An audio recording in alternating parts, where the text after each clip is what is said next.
আমরা দ্বিমত প্রকাশের স্বাধীনতা চাই। আমরা এখানে দাঁড়িয়ে মাননীয় প্রধানমন্ত্রীর সমালোচনা করতে চাই। আমরা সবার কাছে অনেকের সংগ্রামের কথা শুনি, তারা অনেক লড়াইয়ের মধ্য দিয়ে আজকে এই সংসদটি আমাদের প্রজন্মের জন্য, আসলে আমরা আজকে যা কাজ করছি না কেন সেগুলো হচ্ছে আমাদের প্রজন্মের জন্য। আপনারা যে কাজগুলো করছেন, যে দায়িত্বটা নিয়েছেন, এই দায়িত্বের ফলভোগী বা সুবিধাভোগী কিন্তু আমাদের এই প্রজন্ম।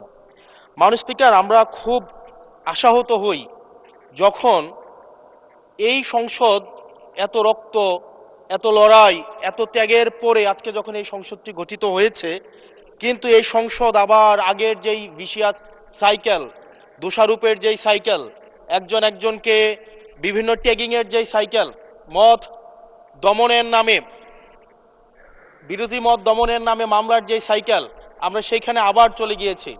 ক্যাম্পাসগুলো আবার আনরেস্টের দিকে যাচ্ছে, অস্থিতিশীল পরিবেশ সৃষ্টি হচ্ছে, বিরোধী দল মত দমনের জন্য মামলা করা হচ্ছে, প্রতিমন্ত্রীকে ফেসবুকে লেখার কারণে বাসা থেকে তুলে নিয়ে আসা হচ্ছে, হুইপকে সমালোচনা করলে বাসা থেকে তুলে নিয়ে আসা হচ্ছে। আবার আমরা আগের সংস্কৃতিতে আমরা চলে যাচ্ছি, যেখানে মাননীয় প্রধানমন্ত্রী নিজে কার্টুন শেয়ার করে বিভিন্ন স্যাটায়ার, বিভিন্ন মকারিকে প্রমোট করছে, বিরোধী মতকে প্রমোট করছে। সেইখানে এই সংসদ গঠিত হওয়ার পর থেকে আজকে পর্যন্ত 9টা ঘটনা ঘটেছে যেখানে মত প্রকাশের জন্য আজকে বাসা থেকে তুলে নিয়ে আসা হয়েছে। মাননীয় স্পিকার, আমরা মত প্রকাশের স্বাধীনতা চাই।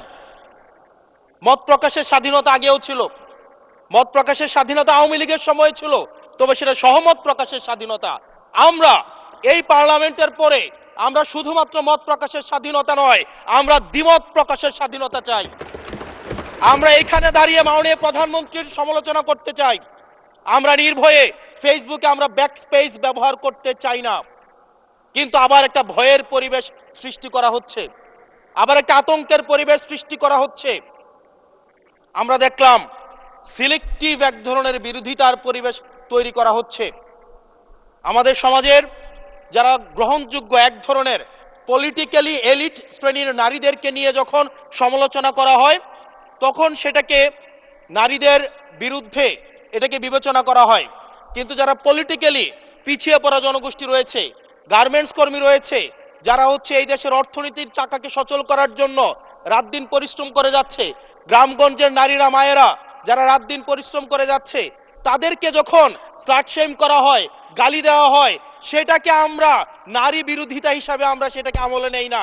এই ধরনের সিলেক্টিভ নারী বিরোধিতা করা, এই ধরনের সিলেক্টিভ নারী সমালোচনা করার যেই ধরনের প্রবণতা রয়েছে, সেই জায়গাগুলো থেকে মাননীয় স্পিকার আমাদেরকে বেরিয়ে আসতে হবে।